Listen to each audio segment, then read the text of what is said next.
আবার একই প্রশ্ন তোমার কি নাম গেছ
দাদা তুই এত আসলে কি করবো দাদা? আরে বলো না কেন কাছো?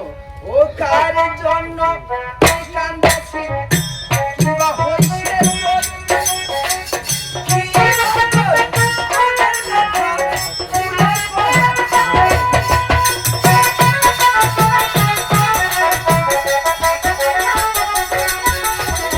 কার জন্য তুই কান্দাছি কিবা হইছে তোর?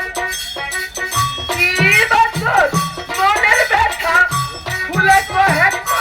ও তুই মোর ভাবিস না, তুই মোর ভুলিয়া দুঃখী বুঝে দুঃখে দেখাতে, দুঃখী বুঝে দুঃখে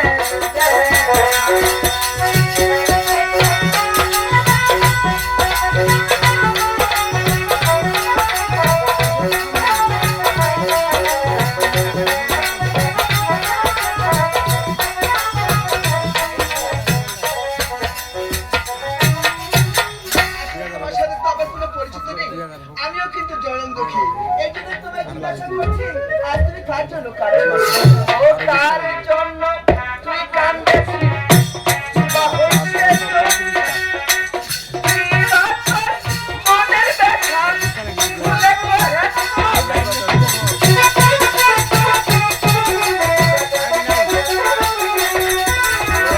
কার জন্য তুই কান্দেছিস কিবা হইছে তোর?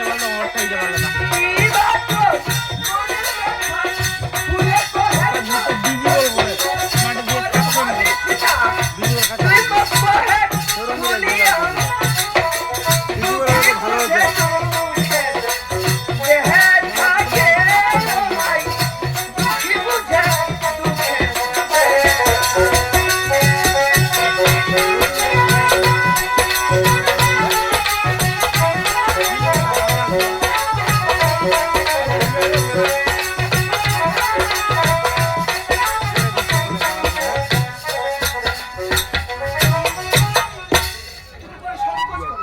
তুমি আমায় সত্য করে বলতে পারো কেন কাঁদছো?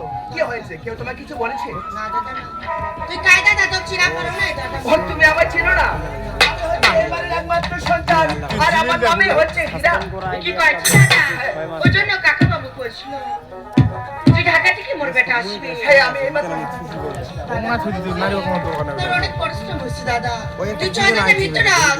তোর তাই মই আমি কিন্তু তোমার পরিচয় এখনো পেলাম না। আমার পরিচয় কি হ্যাঁ। করবেন দাদা? আরে বলো না কে? দাদা মই তো এটা বাড়ির কাজে মেয়ে দাদা। ও আচ্ছা, তুমি তাহলে আমাদের বাড়িতে কাজ করতেছো?